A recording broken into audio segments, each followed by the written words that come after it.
Kalau musik dan juga seni pada umumnya hukumnya apa? ذكرت الموسيقى. نعم. نعم. أصحاب الموسيقى وأصحاب الفن والغناء هم يتعاملون مع المشاعر، فإذن يكونون من أهل الذوق الإنساني، فالذي يتعامل مع المشاعر أجدر بأن يدرك حقائق ما يسعد به الإنسان وينعم، فيطرب بالكلام الطيب الحسن ويطرب بذكر الله تبارك وتعالى وتطمئن قلوبهم بذكر الله. فالموسيقى ما لم يأتي فيه نص مثل المزمار فحكمه اجتهاد أهل العلم ما بين مبيح ومحرم، وما جاء فيه النص في الإباحة فلا إشكال فيه.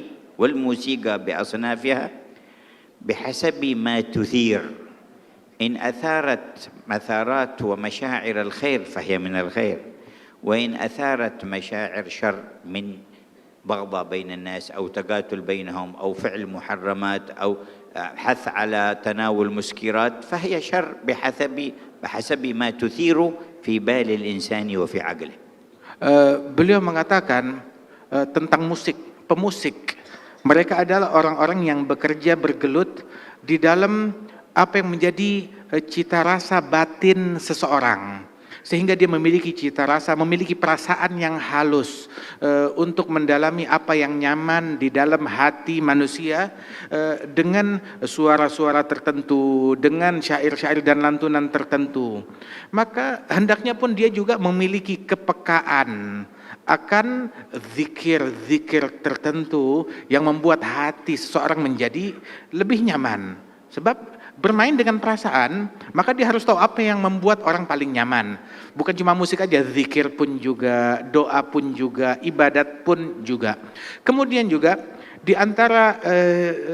antara musik-musik itu ada juga yang menggunakan alat-alat yang memang diharamkan di dalam syariat seperti mizmar, maka itu hukumnya haram. Ada juga yang menggunakan alat-alat yang dihalalkan, dibolehkan dalam sunnahnya Nabi ada, maka itu hukumnya halal. Ada juga yang tidak disebutkan di dalam sunnah tentang kebolehan atau ketidakbolehannya, maka itulah tempat perbedaan pendapat para ulama dan masing-masing dengan pendapatnya. Kemudian juga lantunan syair yang diucapkan. Syair tersebut itu membangkitkan perasaan.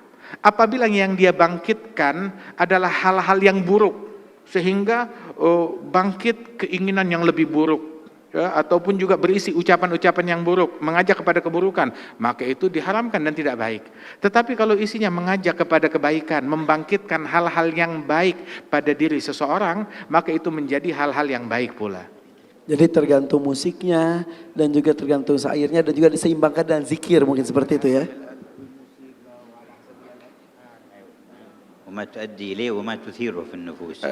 Dan tergantung dari apa yang digunakan begitu, dan mengakibatkan apa di dalam nafsu seseorang. فإن نفس الإنسان قابلة للتأثر سلبا أو إيجابا. Sebab nafsu seseorang itu, dia itu mudah terpengaruh, baik pengaruh positif ataupun pengaruh negatif. فبعض الأغاني وبعض الموسيقى وبعض الصوت الحسن يحفز الإنسان لأن يبر والديه أو يحسن لأرحامه أو يسامح من آذاه أو يكون على استقامة، فهذا كله من الخير وداخل في الخير. Ada beberapa musik yang isinya itu penuh hikmah, ngajak orang untuk bakti kepada orang tua, cinta kepada ibunya, kepada ayahnya, bakti kepada mereka, ngajak orang untuk silaturahmi, ngajak orang untuk bikin ketaatan, untuk berderma, untuk peduli kepada sesama. Ini adalah bagian dari kebaikan dan bagian daripada dakwah juga, dan ini adalah hal yang baik. ولما كان ينشد شعر سيدنا حسان في مدح النبي صلى الله عليه وسلم وذم المعاندين من الكفار، مدحه النبي وقال إن جبريل وميكائيل معك ما نفحت عن رسول الله. Ketika Sayyidina Hasan bin Thabit, sahabat Rasulullah, seorang penyair, seorang seniman penyair, dia banyak membuat syair, dia mengubah syair yang isinya memuji Nabi Muhammad dan juga membela Nabi Muhammad daripada cacian dan makian orang-orang yang kafir.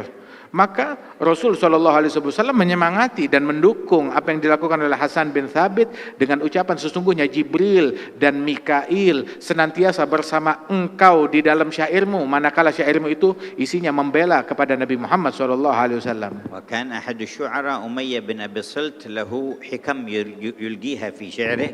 قال بعض الصحابة فركبت مع النبي في السفر قال تحفظ شيء من شعر أمية بن أبي الصلت؟ قلت نعم.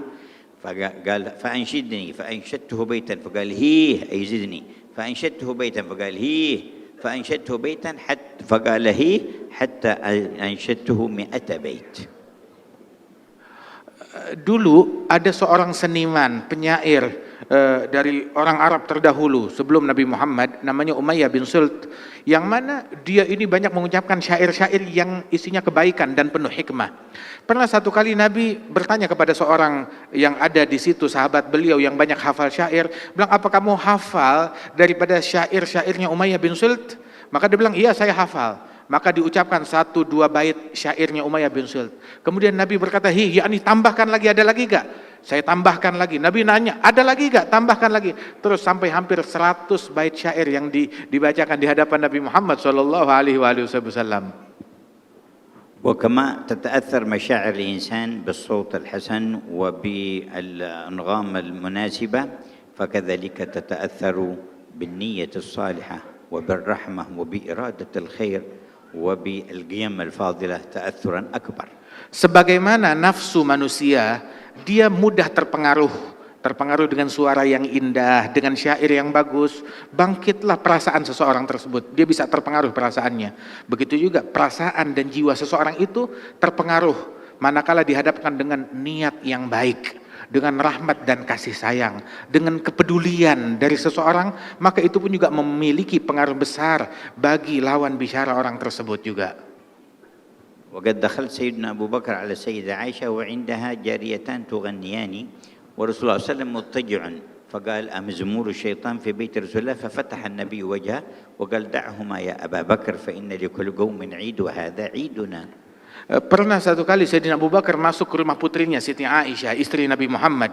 Bersama Siti Aisyah ada teman-teman mainnya, anak-anak begitu, gadis-gadis kecil begitu, yang mana mereka ini melantunkan nyanyian syair-syair yang baik bersama Siti Aisyah, dan di situ ada Rasulullah Shallallahu Alaihi Wasallam dan Nabi sedang menutup wajahnya. Sayyidina Abu Bakar saat masuk, maka dia memarahi Siti Aisyah putrinya. Masa iya ada suara syaitan dan lantunan syaitan di rumah Nabi Muhammad? Menegur Siti Aisyah. Maka Nabi Muhammad menoleh ke arah Sayyidina Abu Bakar As-Siddiq dan berkata, biarkan wahai Abu Bakar, enggak sejauh itu maksudnya Rasul SAW. Sesungguhnya ini adalah hari Id, hari Lebaran, kata Rasulullah SAW. Maka biarkan mereka melantunkan daripada lantunan dan syair-syair yang tidak mengandung keburukan di dalamnya itu.